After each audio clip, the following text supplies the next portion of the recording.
Welcome to our channel Venus couple world. అందరికీ favourite అయిన so special ఎంతో famous అయిన సత్యనారాయణ స్వామి ప్రసాదం ఎలా రెడీ చేయాలో ఈ వీడియోలో చూద్దాం. ప్రాసెస్లోకి వెళ్దామా? ఫస్ట్ కావాల్సిన పదార్థాలు ఏంటో చూద్దాం. 2 కప్స్ ఆఫ్ మిల్క్ తీసుకోవాలి. 1 కప్పు గోధుమ రవ్వ తీసుకోవాలి. 1 కప్పు గోధుమ రవ్వకి 1 కప్పు పంచదారని కూడా తీసుకోవాలి.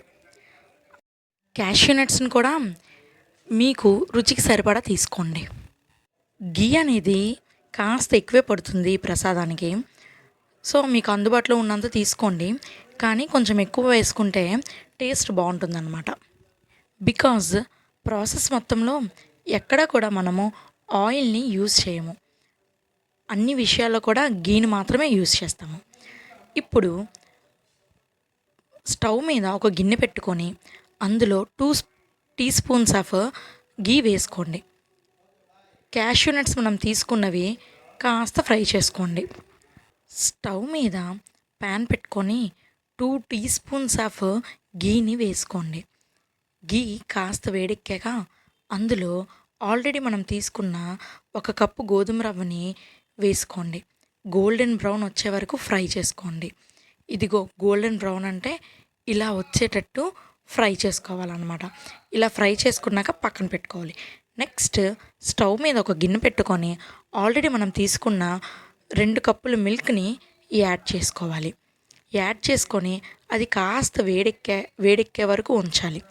ఈలోగా ఆల్రెడీ మనం తీసుకున్న పంచదారని, ఆల్రెడీ వేయించిన గోధుమ రవ్వని ఇలా చూపించిన విధంగా కలుపుకోవాలి. 2 బాగా కలిసేంత వరకు కలుపుకోవాలన్నమాట. ఇలాచీని కాస్త కచ్చా పచ్చగా దంచుకొని దానిని కూడా ఈ పాలలో యాడ్ చేసుకోవాలి. నెక్స్ట్ ఆల్రెడీ మనము కలిపి పెట్టుకున్న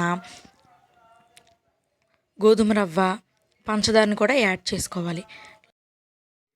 పంచదార కాస్త పాలల్లో కరిగే వరకు అలా కలుపుతూ ఉండాలన్నమాట. అప్పుడే మనకు పంచదార అనేది పాలల్లో కరుగుతుందన్నమాట.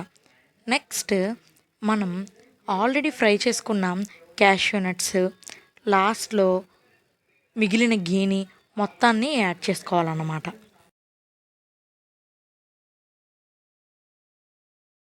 ఇలా నేను చెప్పిన కొలతలతో చేసుకుంటే సత్యనారాయణ స్వామి ప్రసాదం చాలా టేస్టీగా వస్తుంది. ఇలాంటి మరిన్ని వీడియోస్ కోసం ఛానల్ని సబ్స్క్రైబ్ చేసుకోండి. Thank you for watching our channel Venus couple world.